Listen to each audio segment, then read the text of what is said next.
জেগে তোরা ঘুমাস না রে গাফেল মুসলমান, জেগে তোরা ঘুমাস না রে গাফেল মুসলমান। কি হবে তোর হাসরে ভেবেছ কি কোনো দিন?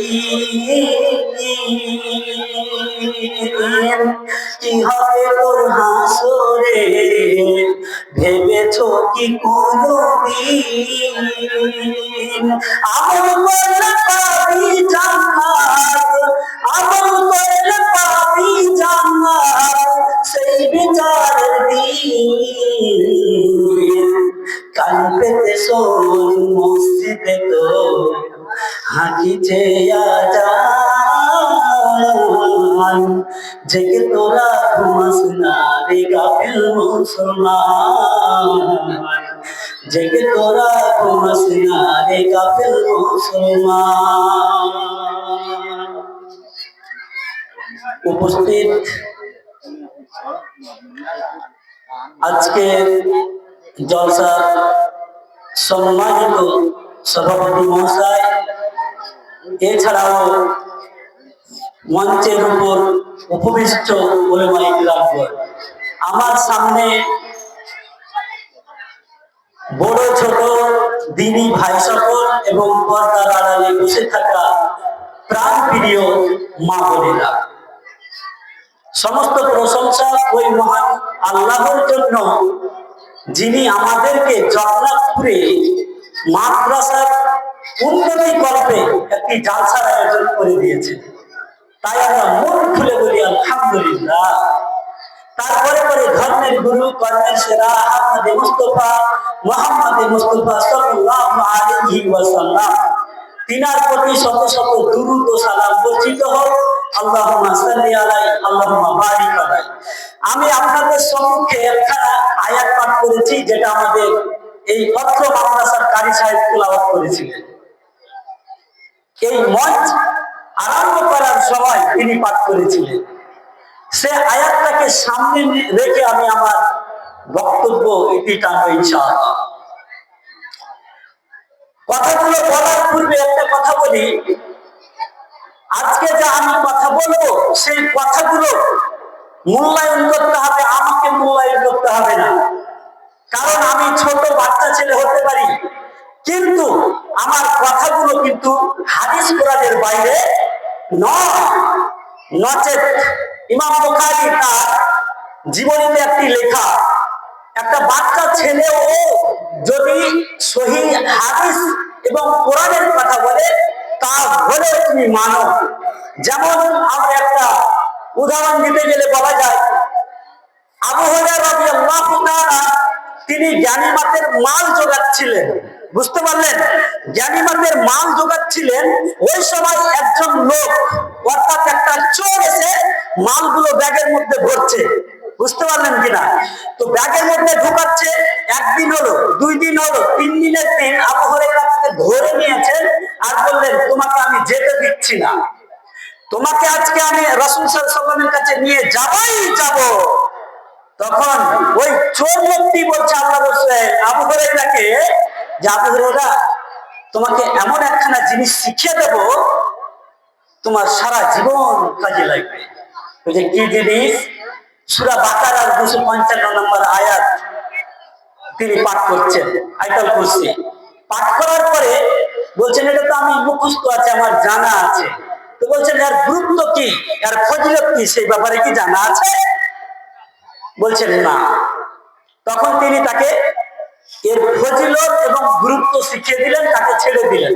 সকালবেলায় মুহাম্মদ সাল্লাল্লাহু আলাইহি ওয়াসাল্লাম আবু হুরায়রাকে জিজ্ঞাসা করছেন, আবু হুরায়রা, কি ব্যাপার, তুমি আজকে কাকে ছেড়ে দিয়েছিলে রাত্রিবেলায় বলো তো?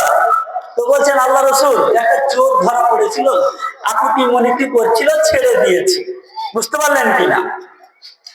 ছেড়ে দিয়েছি। তো আবু হুরায়রাকে আল্লাহ রাসূল বলছেন, তুমি যাকে ছেড়েছো সেটা চোর নয়, সে হচ্ছে একজন ইবলিস, শয়তান।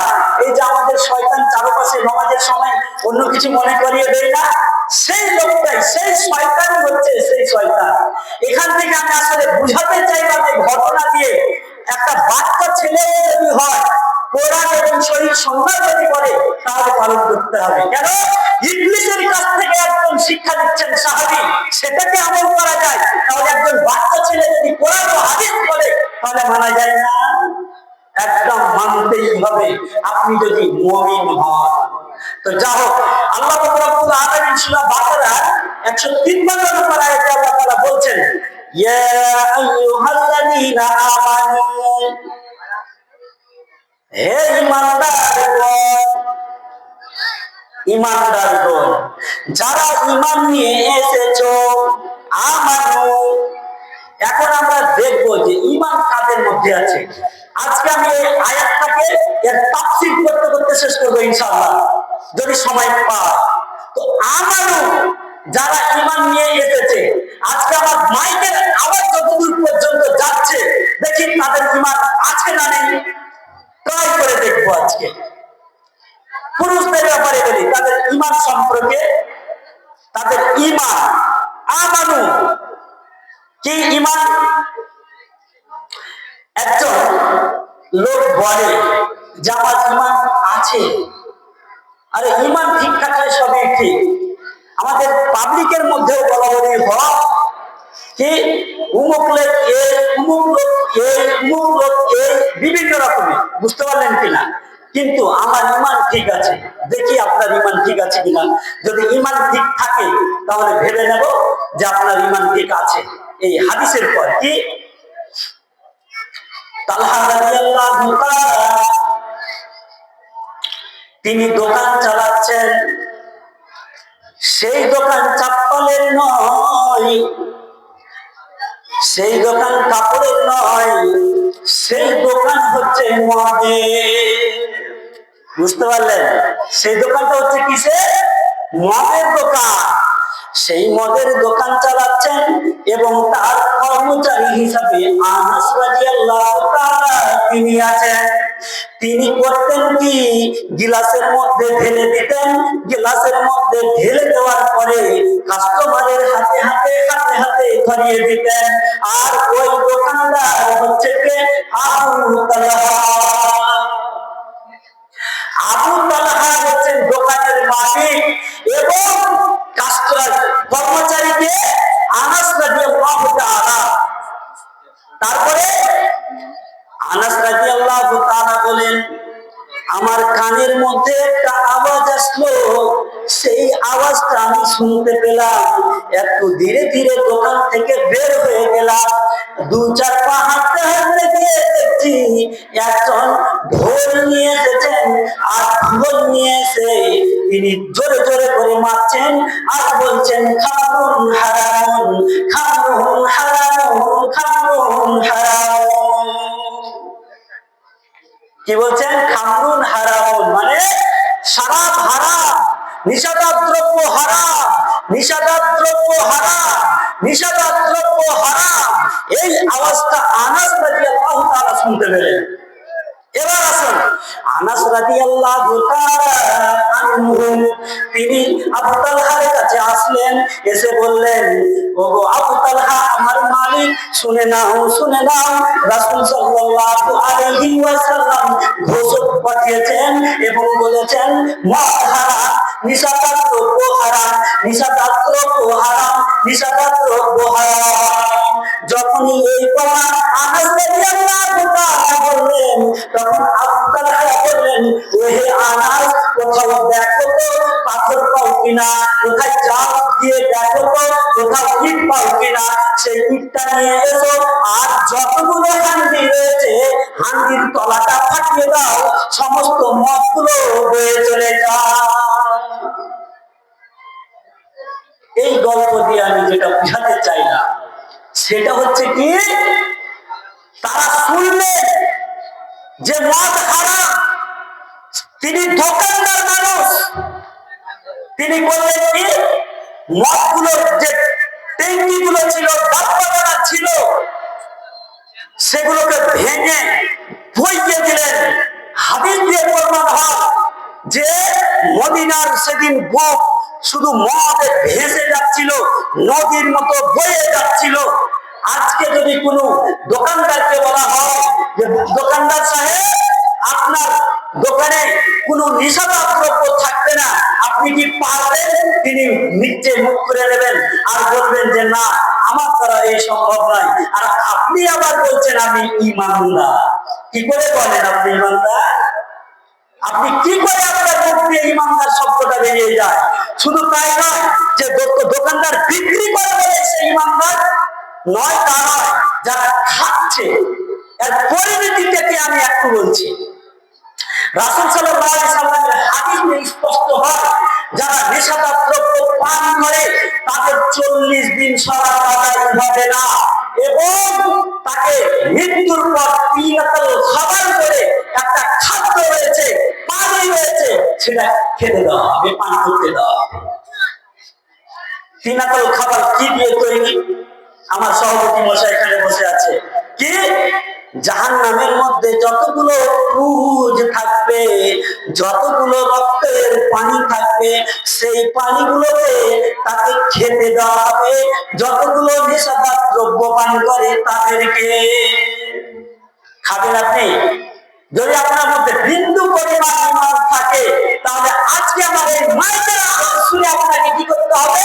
ত্যাগ করতে হবে। তাহলে কালকে সকালে আপনি দোকানে বসে গিয়ে বলবেন যে আমার মধ্যে ঈমান আছে। আছে? আপনার মধ্যে ঈমান আছে? আমাদের মধ্যে আমরা পড়ি, আমাদের মধ্যে পড়ি না।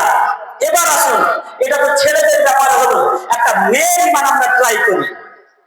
মেয়ের ঈমান ইমাম শাফির যুগে, ইমাম শাফি রাহমাতুল্লাহর যুগে, বুঝতে পারলেন, দুটো মেয়ে ছিল একটা বাড়িতে। এই ঘটনাটা আপনি পাবেন কোথায়? আল বিদায়া ওয়ান নিহায়া, এর ঘটনা এই বইয়ের মধ্যে আপনি পাবেন। আপনাকে রেফারেন্স দিয়ে যাচ্ছি, আপনি পড়তে পারেন। কি ঘটনাটা হচ্ছে এই ইবনে কাসির লেখক। তো কথা হচ্ছে কি, ইমাম শাফি রাহমাতুল্লাহ তিনি একদিন বাড়ির মধ্যে বসে আছেন, আর দুটো ভদ্র মহিলা চলে আসছেন তার কাছে।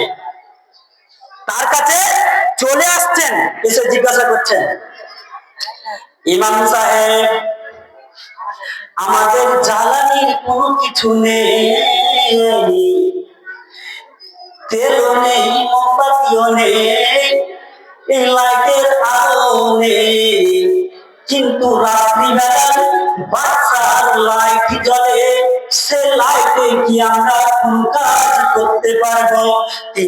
তেনারা করতেন কি, দিনের বেলায় কাঁথা সেলাই করতেন, ধাগা দিয়ে সুই সেলাই করতেন, সুই দিয়ে ধাগা দিয়ে কাঁথা সেলাই করতেন, আর এবং সুই দিয়ে আরো বিভিন্ন রকমের কাজ করতেন এবং দড়ি পাকাতেন। কিন্তু দিনের বেলায় করতে পারতেন, রাত্রি বেলায় করতে পারতেন না। কেন? তাদের অভাব ছিল, লাইট ছিল না, এইরকম আধুনিক যুগের লাইট পদ্ধতি ছিল না। তখন ইমাম সাহেব কে জিজ্ঞাসা করছেন, ইমাম শাফি রাহমাতুল্লাহকে, যে ইমাম সাহেব, আমরা রাত্রি বেলায় কাজ করতে পারি না, রাস্তার মাঝে একটি লাইট জ্বলে, সে লাইটের আলো দিয়ে কি আমরা কাঁথা সেলাই করতে পারি? আমরা কি ধাগা সেলাই করতে পারি? আমরা ধাগা তৈরি করতে পারি? এইরকম বিভিন্ন কাজগুলো আমরা করতে পারি কিনা? এই মহিলা, এই দুই মহিলা এত ইমানদার মহিলা ছিল, আপনাকে আমি বলে বুঝাতে পারবো না। আছে বর্তমান যুগে? একটা আছে? নেই। কেন জিজ্ঞাসা করতে আসলেন? যে এটা তো বাদশা, এটাতে কি আমি পাবো? যেমন উদাহরণ দেই, আমাদের মোড়ে লাগা আছে একটা, এই জুমা মসজিদের একটা এই সাইডে আছে, এগুলোকে বড় লাইট বলে কিংবা আর কিছু বলে। এই লাইটের আলো দিয়ে কি আমরা কিছু করতে পারবো? জিজ্ঞাসা করছেন। যদি ঈমান থাকে তাহলে এই ধরনের প্রশ্নগুলো বেরিয়ে আসবে। আমাদের সমাজের মহিলাদের কার ঈমান আছে বলুন তো? মাথায় কাপড় দেবে না, মাথায় কাপড় দিলে নাকি সেকেলে লাগে, আধুনিক মডার্ন যুগের লাগে না। বুঝতে পারলেন? কোন স্বামী যদি স্ত্রীকে বলে এই মাথায় কাপড় দিয়ে বের হও, তো বলে কি জানেন? এই জন্য তো আমার বাবা এর বাড়ি আসতে দিচ্ছিল না। একদম বিকট ভাবে বলে ফেলে, যাতে স্বামী আর দ্বিতীয় কথা না বলতে পারে। কিন্তু এই যুবকদেরকে যারা স্বামী আছেন তারা সতর্ক হয়ে যায়, আপনাকে চারজন জাহান্নামে নিয়ে যাবে। চারজন, মানে একটা মেয়ে চারজনকে জাহান্নামে নিয়ে যাবে। বুঝতে পারলেন? একটা মেয়ে চারজনকে জাহান্নামে নিয়ে যাবে। কি করে? আমি শর্টকাটে বলছি, আমি ওই আয়াতে আরো আগে পারবো ইনশাআল্লাহ। কি শর্টকাটে? একটা মেয়ে প্রথম তার বাবাকে জাহান্নামে নিয়ে যাবে, প্রথম। তারপরে তার বড় ভাইকে, যতদিন পর্যন্ত বিয়ে হয়নি, যদি তার বাবা থাকে তাহলে যতগুলো পাপ করবে যুবতী মহিলা, তার সমস্ত ভাগিদার হবে পিতা। এবার বলুন, আপনারা যারা এখানে বসে আছেন, যুবতী মেয়ের বাবা নন? আছেন কিনা? অবশ্যই আছেন। এবার ওর বাবা নেই, বিদেশ চলে গেছে কিংবা মারা গিয়েছে, তার বড় ভাই আছে, তার কাঁধে দায়িত্ব। ওই যুবতী মহিলা যদি রাস্তা দিয়ে বেরিয়ে যায় আর মাথায় কাপড় না দেয়, তাহলে তার বড় ভাইয়ের ঘাড়ে গিয়ে পড়বে কি? ওই পাপের বোঝা। বুঝতে পারলেন? তাহলে এখানে দুইজন। এবার তারপরে বিয়ে পরে দুইজন, এক হচ্ছে স্বামী, এক হচ্ছে কি? স্বামী। স্বামী যদি মারা যায় তাহলে তার বড় ছেলে মালিক হবে, তখন তাকে জাহান্নামে টেনে নিয়ে যাবে। এই চারজন পুরুষকে একটা মহিলা কি করবে? জাহান্নামে নিয়ে চলে যাবে। আপনাকে সতর্ক থাকতে হবে, সাবধান থাকতে হবে পরিবারের ব্যাপারে, তাহলে ইমানদার পরিবার গঠন করতে পারবেন, ইমানদার পরিবার গঠন করতে পারবেন। এবার আসি, আল্লাহ তাআলা বলছেন তারপরে ইস্তাইনু বিসসবর, ধৈর্যের সহকারে এবং সালাতের মাধ্যমে আল্লাহর কাছে সাহায্য চাও। বলছে বিপদে পড়লে কি ধৈর্যের সাথে আল্লাহর কাছে সাহায্য চাওয়া যায়? আপনাকে বলে ধৈর্য হচ্ছে তিন প্রকার। কয় প্রকার বললাম? তিন প্রকার। এক হচ্ছে কি? হারাম এবং নাজায়েজ থেকে বেঁচে থাকার নামই হচ্ছে এক নাম্বার যেটা ধৈর্য, সেটা। এই ধৈর্য আমরা কারোর মধ্যে দেখতে পাই না। উদাহরণ একটা হালকা করে নিয়ে নিই। কি? খাইবারের যুদ্ধের মধ্যে, খাইবারের যুদ্ধ কমপ্লিট হয়ে গেছে, ইতিমধ্যে গাধার মাংস রান্না করতে আরম্ভ করে দিয়েছে। ঘোড়ার মাংস অথবা গাধার মাংস রান্না করতে আরম্ভ করে দিয়েছে। রান্না চলছে, আর 10 মিনিট 15 মিনিট 20 মিনিট পর খাবে। খিদার জ্বালায়, খিদার তাড়নায় তারা ভাবছে যে কখন রান্না হবে আর খেতে পাবো, রান্না কখন হবে আর খেতে পাবো, রান্না কখন হবে আর খেতে পাবো। এইরকম পরিস্থিতি নিয়ে আছে সাহাবীগণ। হঠাৎ করে একজন ঘোষককে আল্লাহ রাসূল পাঠিয়ে দিলেন, ঘোড়ার মাংস খাওয়া হারাম, ঘোড়ার মাংস খাওয়া হারাম। ঘোড়ার মাংস খাওয়া কি হারাম? ওই যে ফুটান্ত ফুটছে, বুঝতে পারলেন কিনা?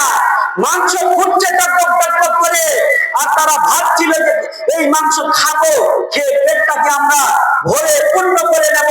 কিন্তু হঠাৎ করে একটা ঘোষকের আওয়াজ আসলো কি? যে ঘোড়ার মাংস খাওয়া হারাম। তখন সাহাবীগণ করলেন কি জানেন? তাদের ধৈর্য দেখুন।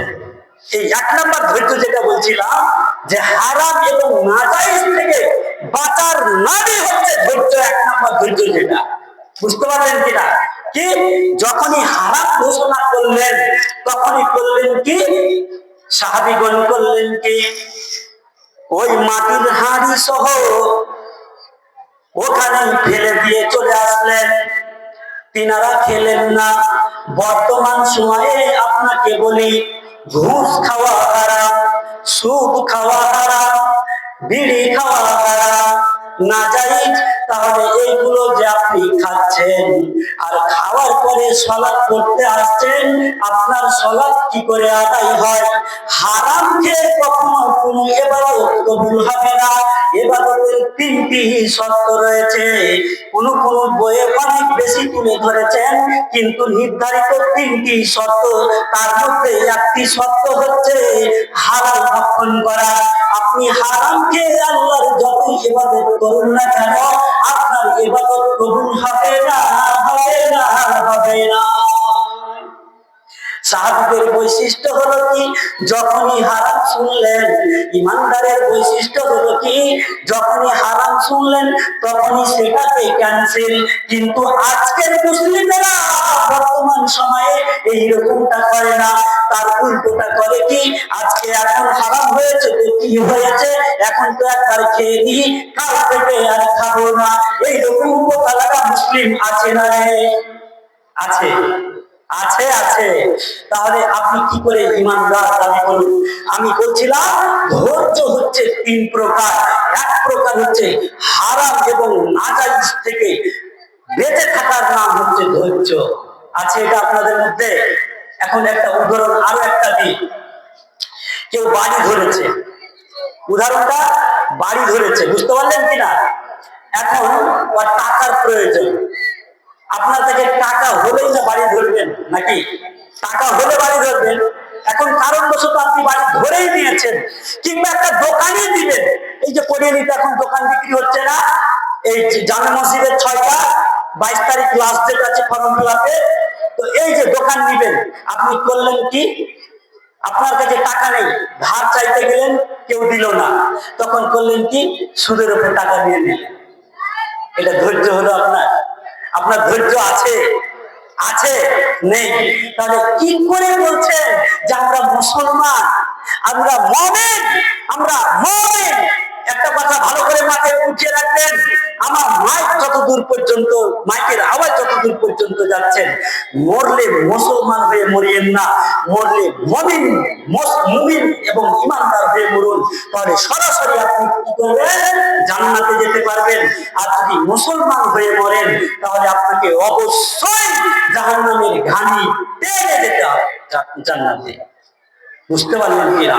তো আমি বলছিলাম 2 নাম্বারটা শুনুন। 2 নাম্বার কি? 1 নাম্বারে বললাম হারাম এবং নাজায়েজ থেকে বাঁচার অপর নাম হচ্ছে ধৈর্য। দ্বিতীয়, ইবাদতের ক্ষেত্রে আপনাকে ধৈর্য ধারণ করতে হবে। যদি আপনি ইবাদতের ক্ষেত্রে ধৈর্য ধারণ না করতে পারেন তাহলে আপনি ধৈর্য ধরতে পারবেন। কি একটা হাদিস মনে চলে আসলো। জুরাইজ একজন লোক ছিল, জুরাইজ নামে একটা বান্দা ছিল, আবেদ ছিল। সে আবেদ বাড়িতে ইবাদত করতো, তার ভালো লাগতো না। তার বাড়িতে ইবাদত করতো, তার ভালো লাগতো না। তিনি করলেন কি, তিনি নির্জনে একটা ঘর তৈরি করলেন। আর ঘর তৈরি করার পরে সেখানে ইবাদতে মাশগুল হয়ে গেলেন। ইবাদতে এর জন্য তিনি ঘরটাকে নির্ধারিত করে নিলেন। একদিন কি হয়েছে বন্ধুরে আমার, তিনি ইবাদত করছেন, ইবাদত করতে আছেন, ইবাদত করতে আছেন, তার মা গিয়ে তাকে ডাক দিয়ে বলছেন, হে জুরাইজ, হে জুরাইজ, হে জুরাইজ। তিনি কোনো সাড়া দেননি। প্রথম দিন ঠিক বাড়ি ফিরে আসলেন তার মা, এবং দ্বিতীয় দিনে আবার গেলেন তার মা এবং বললেন, ওহে আমার পুত্র সন্তান, ওহে আমার জুরাইজ, ওহে আমার জুরাইজ, তুমি কি আমার আওয়াজ শুনতে পাচ্ছ? তিনি নামাজের মধ্যে দাঁড়িয়ে গিয়েছেন, তিনি আর কোনো কথা শুনতে পাচ্ছেন না। যদিও হাদিসের মধ্যে বলা হয়েছে অনেকে ইমামের মতামত পাওয়া যায়, যদি সুন্নাত নামাজে দাঁড়িয়ে বন্ধুরে আমার বাবা কিংবা মা যদি ডাক দেয় তাহলে সেই সালাত ত্যাগ করে, সেই সালাত ত্যাগ করে মায়ের কথা শুনতে হবে।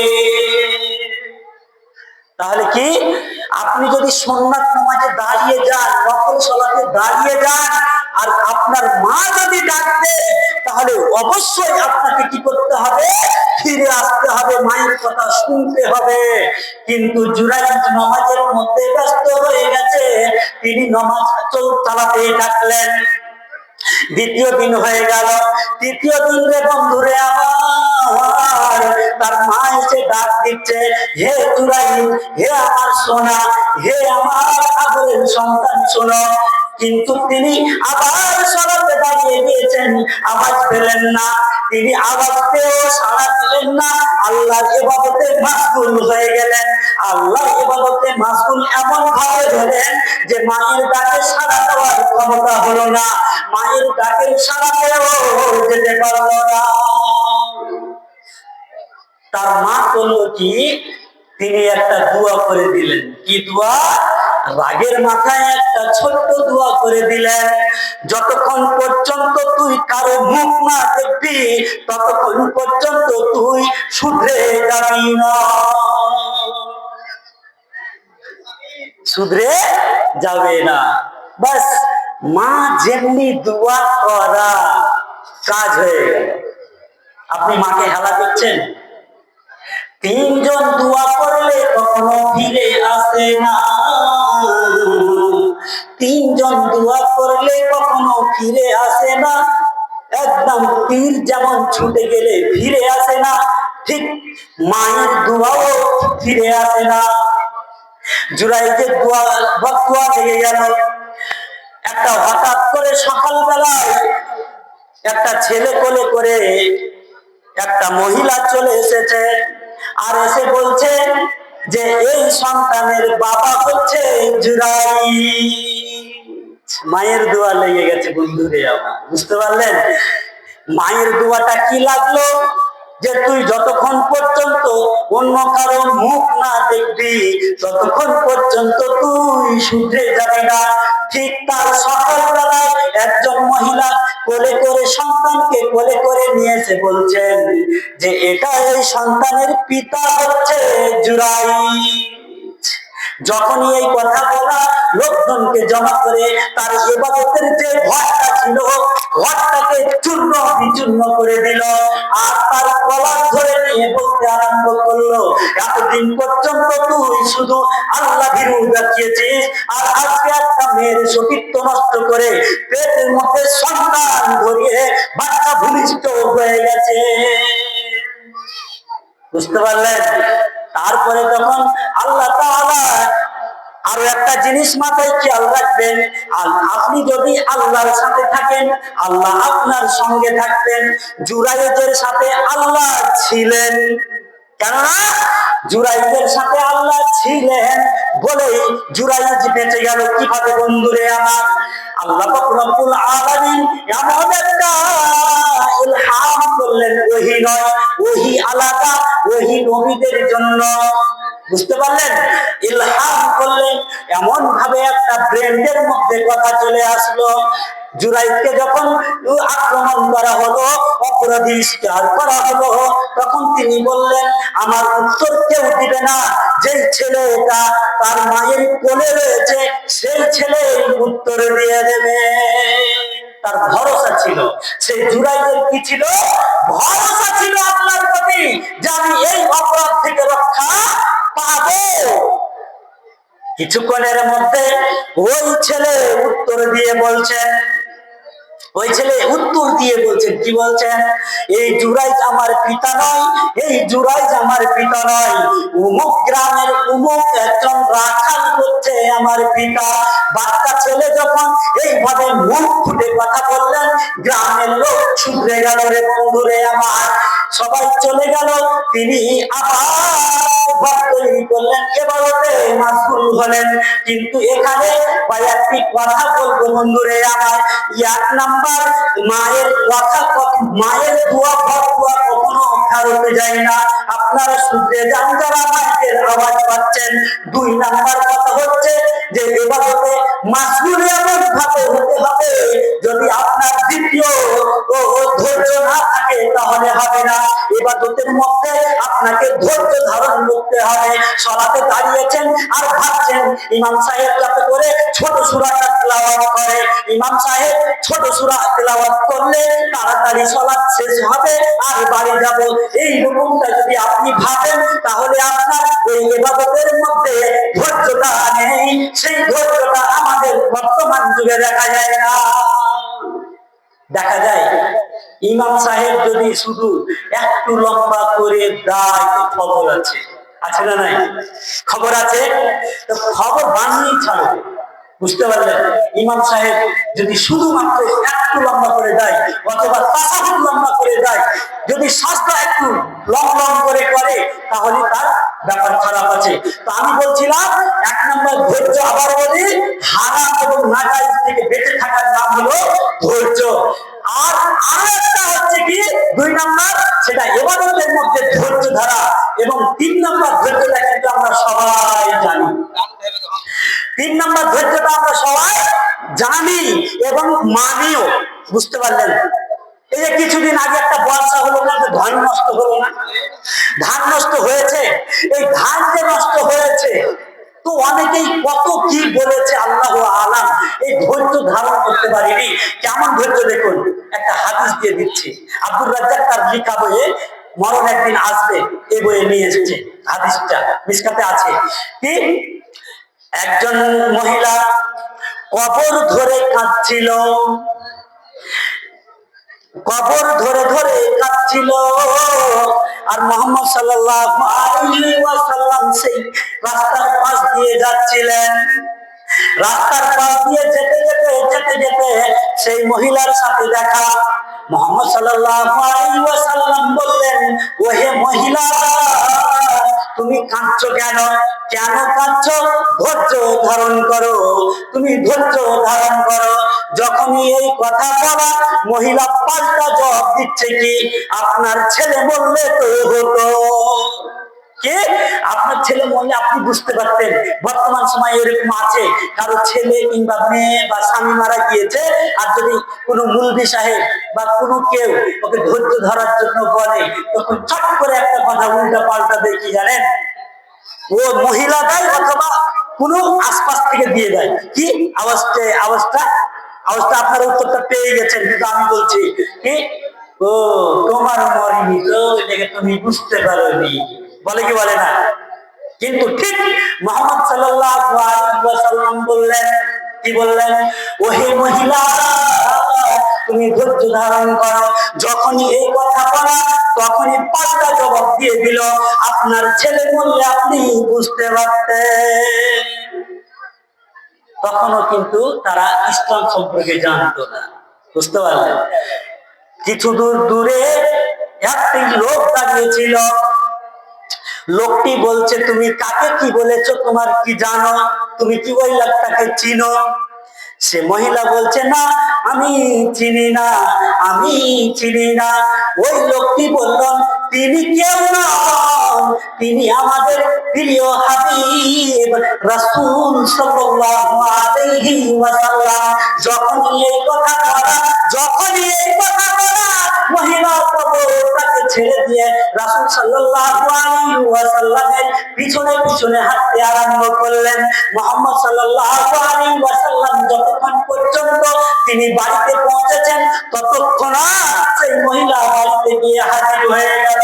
গিয়ে বলছেন, ইয়া রাসূলুল্লাহ, ইয়া হাবিবাল্লাহ, হে আল্লাহর রাসূল, হে আল্লাহর মাহবুব, আমি ধৈর্য ধারণ করছি, আর কাঁদবো না। বুঝতে পারলেন? আল্লাহ রাসূল জবাব কি দিচ্ছেন জানেন? আল্লাহ রাসূল বলছেন, তোমাকে প্রথমবার ধৈর্য ধারণ করতে হতো। প্রথমবারে কি করতে হতো? ধৈর্য ধারণ করতে হতো। এই কথাটা কেন বললাম জানেন? কিছুদিন আগে একটা বর্ষা হলো, ওই বর্ষার মধ্যে কতগুলো ধান নষ্ট হয়ে গেছে। হয়েছে না? হয়নি? অনেকে খেসারে পেয়েছে। তো এই ধৈর্যটুকু নেই যে আল্লাহ আমাকে পরীক্ষা করেছে। আল্লাহ তাআলা বলেন, ওয়ালা ইয়াবলুওয়ান্নাকুম মিনাল খাউফি ওয়াল জুই ওয়া নাকসিন। তারপরে আয়াতগুলোতে আল্লাহ তাআলা বলছেন, আমি মানুষকে বিপদ আপদ দিয়ে তাকে ধৈর্য ধারণ দেখি, তাকে পরীক্ষা করি, এবং কিছু ক্ষয়ক্ষতি দিয়ে, কিছু ভয় ফলাদি দিয়ে, ধন সম্পদ দিয়ে, এই সমস্ত কিছু দিয়ে তাদেরকে পরীক্ষা করে দেখি। আপনাদের কিতাবুল আদাবের মধ্যে একটি হাদিস এসেছে, কি শেষ করবো না না,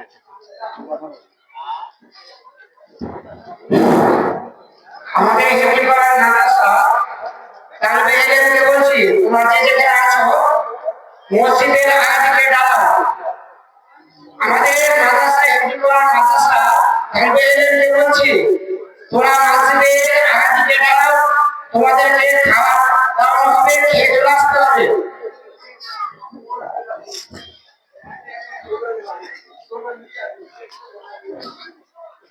তো আমি বলছিলাম যে আল্লাহ তাআলা বিপদ আপদ দিয়ে মানুষকে কি করে পরীক্ষা করে। যেমন বুখারীর মধ্যে একটা হাদিস এসেছে, তিনজন ব্যক্তিকে আল্লাহ তাআলা পরীক্ষা করেছিলেন, সেই পরীক্ষায় তারা ফেল করেছিল। বুঝতে পারলেন কিনা? তো কেমন পরীক্ষা? আর পরীক্ষা বিপদ আপদ একটা, এখানে আরো একটা কথা বলি। আমরা সাধারণত আজকে একটা জিনিসের ভুল ভেঙে যাবে, কিছু না শিখে যাবেন এখান থেকে, জগন্নাথপুর হেফজুল কোরআন মাদ্রাসা থেকে একটা জিনিস শিখে যান। কি জিনিস? সেটা হয়তো মুরব্বীরা অনেকেই জানে, কিন্তু অনেকেই জানে না। কি জিনিস? পায়ে যদি হোঁচট লাগে কি বলতে হবে? ইন্না লিল্লাহ। তো আমরা কি বলি? ওরে বাপরে, ওরে মারে, বলি কি বলি না?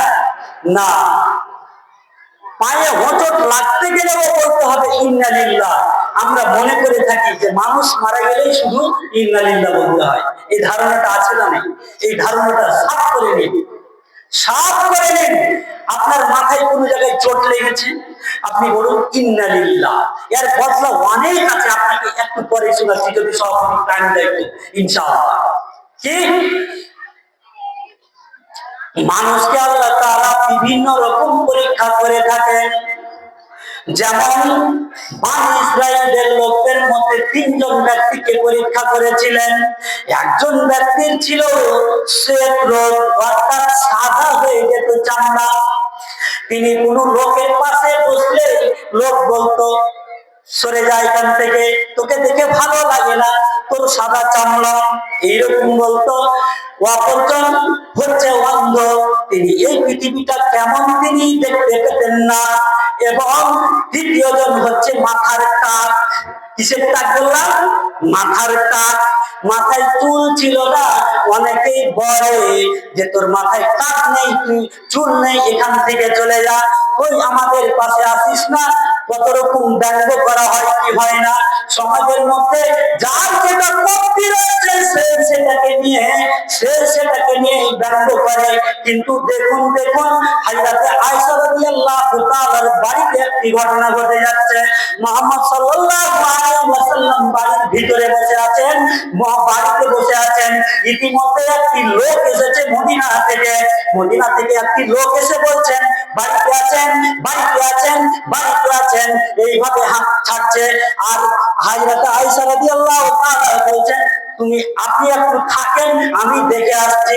একটু টাটির ফাঁক দিয়ে তিনি দেখে এসে বললেন সেই লোকটি একটু বাঁকা, একটু কালো এবং ছোট।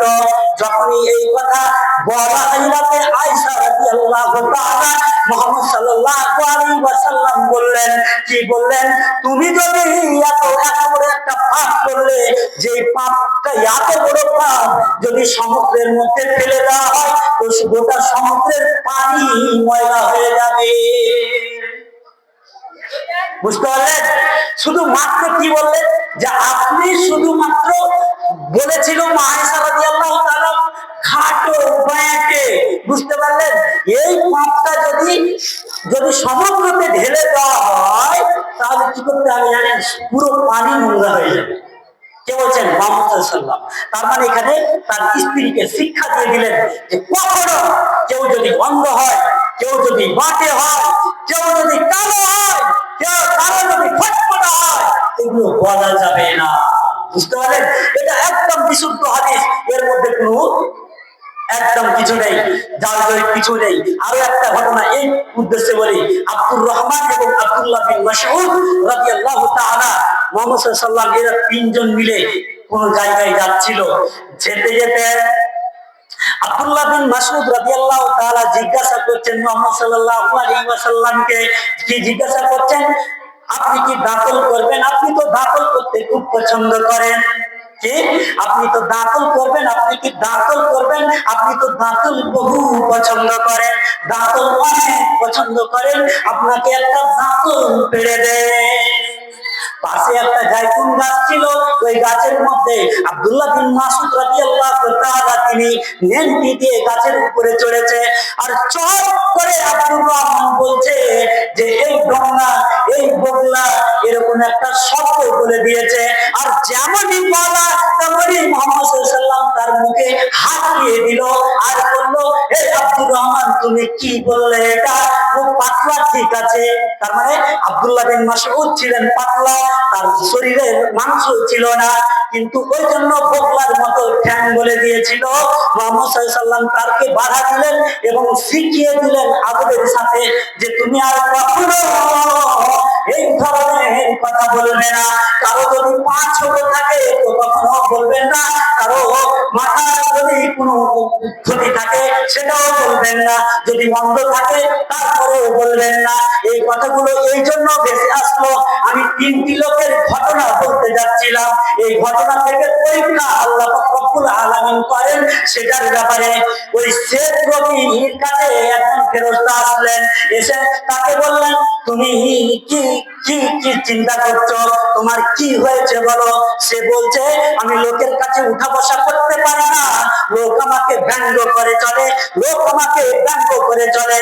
তাকে বললেন আমি তোমার অসুস্থ শরীরকে সুস্থ করে দিতে পারি, অসুস্থ শরীরকে সুস্থ করে দিতে পারি, আমি তোমাকে অসুস্থ শরীরকে সুস্থ করে দিতে পারি। সে এই ফেরেশতা করলেন কি, তার গায়ে হাত বুলিয়ে দিলেন, আর যেমনি হাত বুলিয়ে দিলেন তার সমস্ত ব্যাধি দূর হয়ে গেল। তাকে জিজ্ঞাসা করা হলো তুমি কোন সম্পদ সবচাইতে বেশি ভালোবাসো? তিনি বললেন আমার উট সবচাইতে প্রিয় জন্তু, আমি এটা চাই। যখন বললেন শেখ রোগী ভালো হয়ে গেল, তারপরে ওকে বললেন যে আপনার কোন জন্তুটা বেশি ভালো বলেন তো, ওটাই আপনাকে দেব। তিনি বললেন কি আমার উট সবচাইতে ভালো। আল্লাহর ফেরেশতা 4 মিনিট, আল্লাহর ফেরেশতা করলেন কি তাকে সুন্দর করে একটা গাভী উট দেওয়া হলো।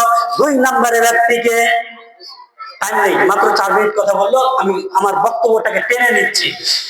তো কথা হচ্ছে কি যে ওই ব্যক্তিকে গরু দেওয়া হবে, বুঝতে পারলেন কিনা।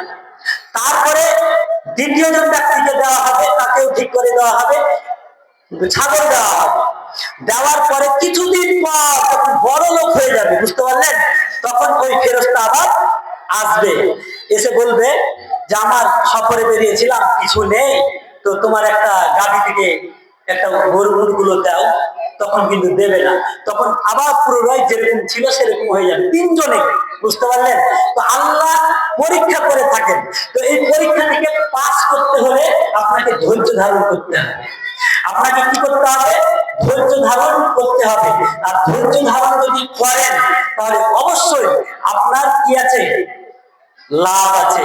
যেমন উম্মে সালমা করেছিলেন, আবু সালমা যখন মারা গেল তখন উম্মে সালমা কিন্তু একটা দোয়া পড়তেন, যখনই কোনো বিপদ আপদ হতেন তখন তিনি করতেন ইন্না লিল্লাহি ওয়া ইন্না ইলাইহি রাজিউন।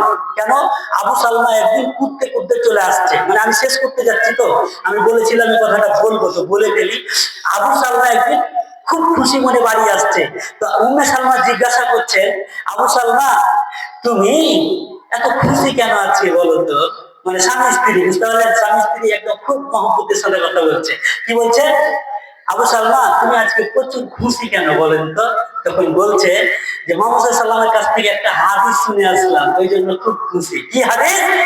যে ব্যক্তি বিপদ আপদে পড়বে তখনই যেন ইন্না লিল্লাহি ওয়া ইন্না ইলাইহি রাজিউন পড়ে।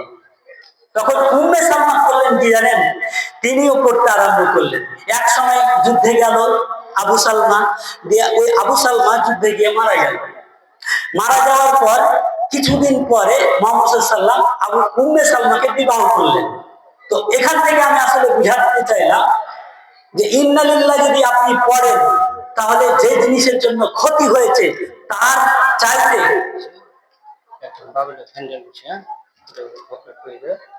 আচ্ছা ঠিক আছে বলছি।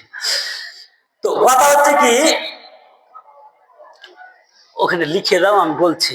ও আমার বড় আব্বু মারা গেছে কিনা, ওই তো আমার বড় আব্বু আব্দুল মালিক, তো ওর জন্য একটা ফ্যান দান